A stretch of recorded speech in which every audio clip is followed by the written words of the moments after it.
Okay, today is the day that we are collecting our imported car from the docks. So it's a bit wet, a bit dark, not the best day for a new car, but we're heading off to the docks, Southampton now. Me and my dad Ross behind us. We've got the truck ready to go and we will update you on the journey.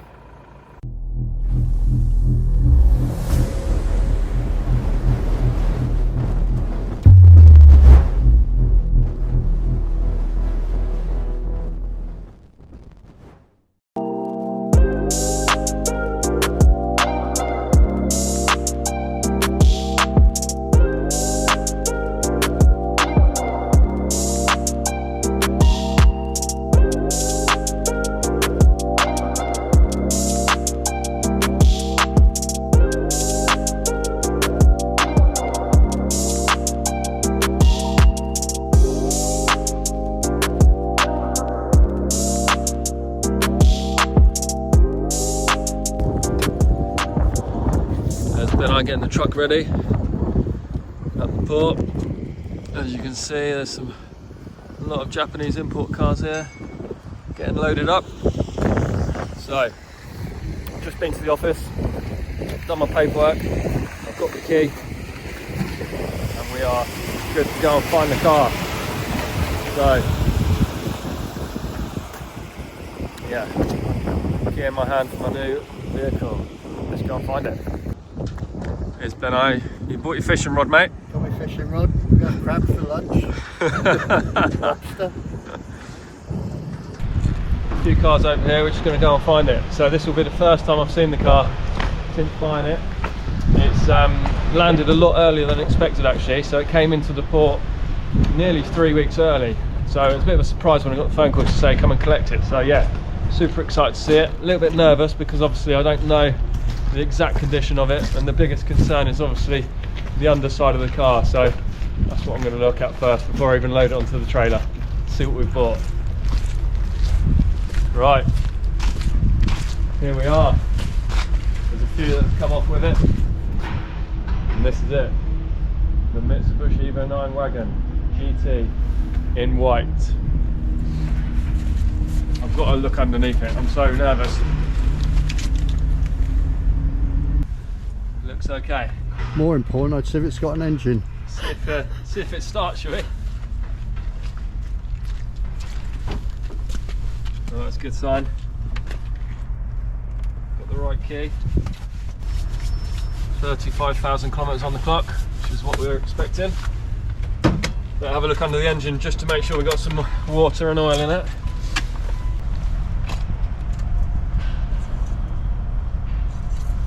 Yeah, lovely.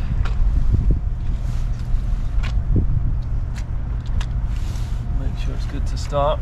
I was told about a little noise under the engine, so I believe there's a pulley or a belt or something making a little bit of a noise. So we'll have a listen to that, but let's give it its first start up.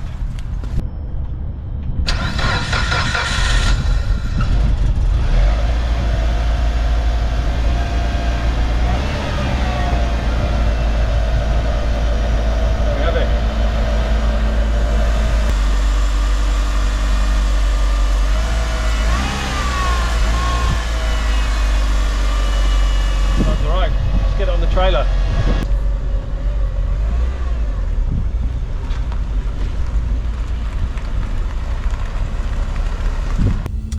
So I just fired the car up now, driving it around the dock to get it onto the trailer. Fired up straight away, which is good. No nasty noises.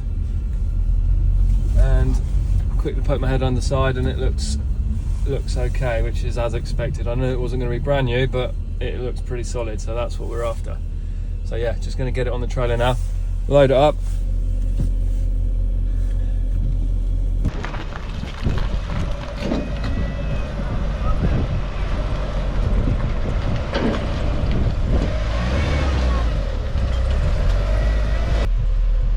Nice Japanese sat nav there. It's a bit on top, Chris. I think it still thinks we're in Japan. That all in Japanese. Big old screen on the top. Nice boost gauge.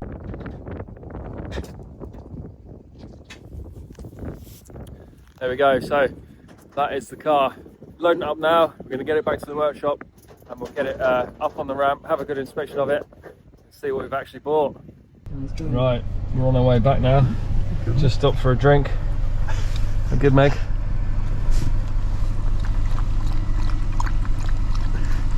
Thirsty work.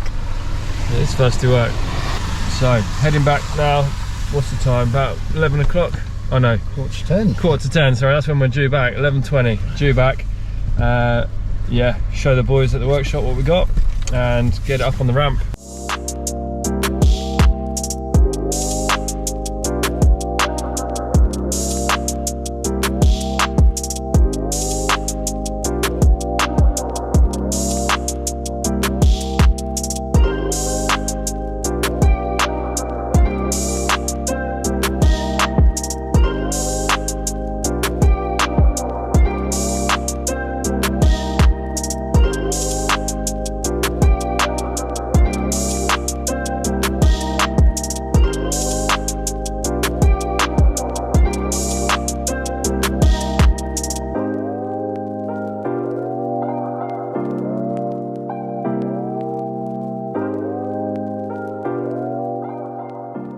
Okay, so now we're back at base, the car has landed, we've got it off the trailer and I'm super excited to have a look underneath it. So, as I said earlier in the video, I'm really nervous about the underside. I had a little peek under it, looks okay, but I want to see how clean or how untidy it is underneath. So we're going to get it on the ramp, give it its first inspection, see what it looks like.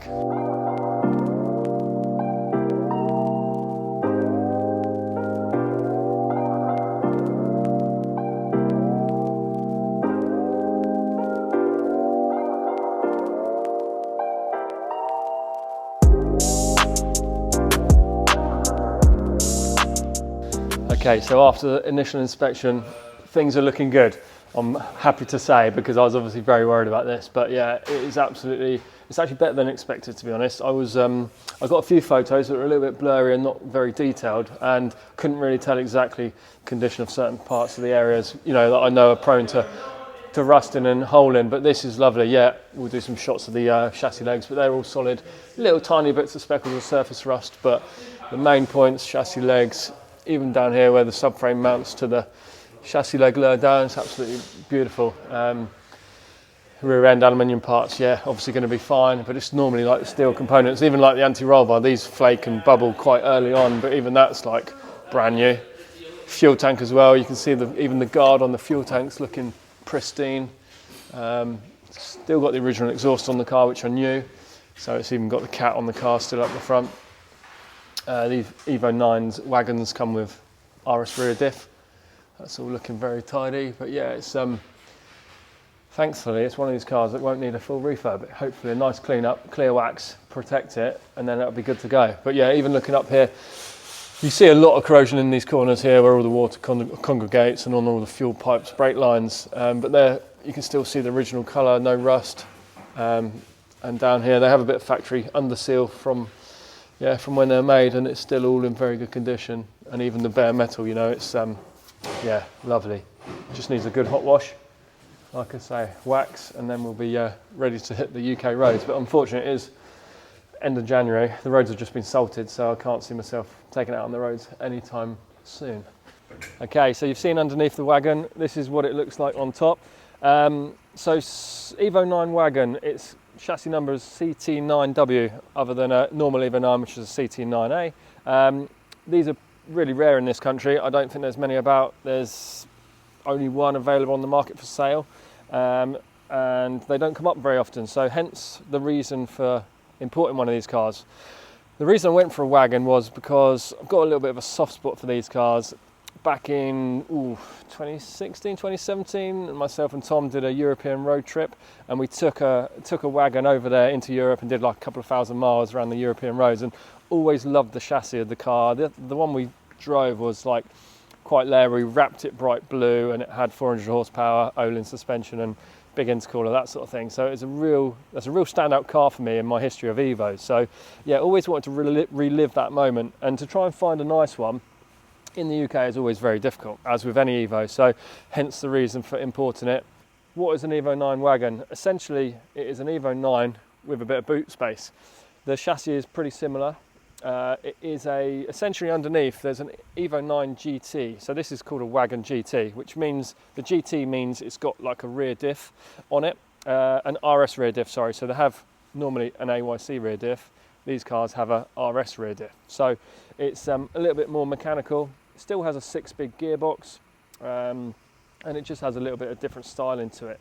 So this particular car has got dark headlights. So on the Evo 9 normal shaped cars, saloons come with like the dark headlights, but all the wagons come with clear headlights like on the Evo 7.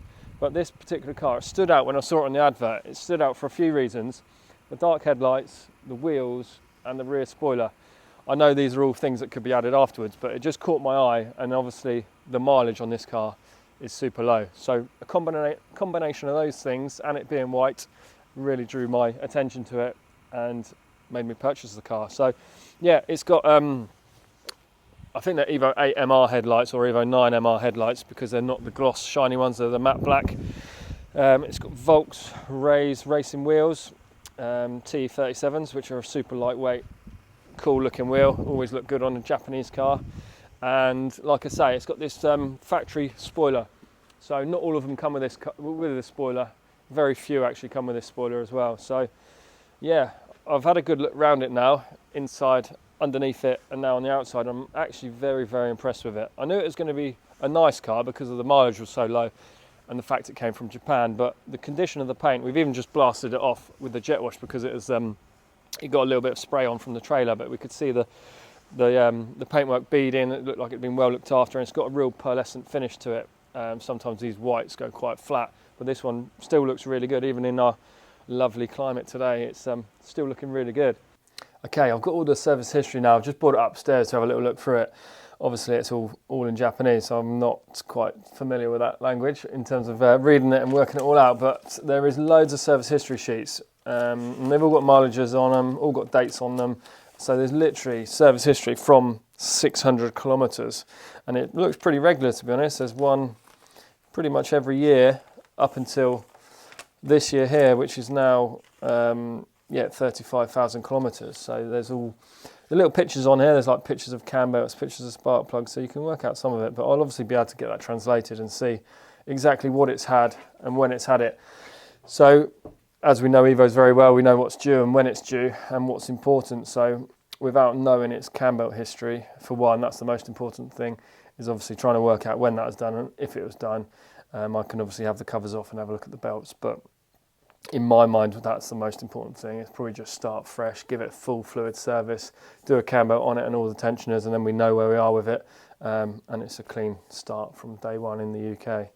So that's a job on the cards. So yeah, I think obviously now we've got the car here, we've got a good idea of what it cost us. So I've got a breakdown of all the costs, which I thought it might be quite interesting for you guys to know what it costs to import a car, because to be quite honest, when I started this process, I had a rough idea, but there was always a little bit of a few grey areas of what certain things may cost. So yeah, I'll run through it now just so you've got an idea as well, because if you're ever interested in doing it or using us to do it or someone else to do it, then it's always nice to know, because you can see a price of a car on the auction, but you don't actually know exactly what it costs to get it landed here and paying all the duty and VAT. So yeah, this particular car, like I said in the first video, it wasn't bought from auction, so it's not the cheapest way of buying a car, but it's a way of getting a good car. The cost of the car converted into UK pounds was £18,500 that car cost if you're going to buy it in Japan. And so there was a fee for him to do the deal, and there was a fee to obviously transport the car from the south to the north. So basically the car was £18,000. The fee and the transport to get the car to him ready for export bought the car in at £20,700. And then on top of that, there was obviously the process from getting it from his place to here. So there's shipping involved. The shipping to get the car on a boat from Japan, Yokohama, to Southampton docks, the cost of that was £1,625, the delivery fee. And then once it lands, you have a duty to pay and you have VAT to pay on the car. So the duty, depending on when the car or where the car is originally made, so that is obviously a Mitsubishi I bought, so that was made in Japan. So the duty on the car was 3.5%. If you buy a car that's potentially made somewhere else, you could be up to 10% duty. I know for a fact if it's a European car we're buying in Japan and it's coming back to Europe, the duty is 0. So that's really good. So you do have a saving if you buy a European car. So that's something I'm going to look into as well, is importing European cars because of that duty saving. So basically 3.5% on the cost of the car worked out at £504 for this Evo 9 wagon. And then you have a VAT element, unfortunately, because of the UK, you have to pay VAT on these things, and the VAT is 20%. So 20% of the total of the car. So it was 20 odd grand car, and yeah, 20% of that worked out at £4,246 in VAT. So being a company, I can obviously claim the VAT back, but if I was to resell that car, I'd have to put the VAT on the car and sell it that way. So, and there's a documentation fee for, there's a form called the Nova, so like a notification of the car coming into the country, there's a £50 fee on that document. So all in all, the car landed to my door, cost, with the VAT, £27,139. So that's a fee, or that's a cost that costs the end user to get that car. If you're a private person, obviously, like I say, because I'm doing it through the company, it's a business car, it's a business expense, and it's going to be used for the business, for a little bit of a project, etc.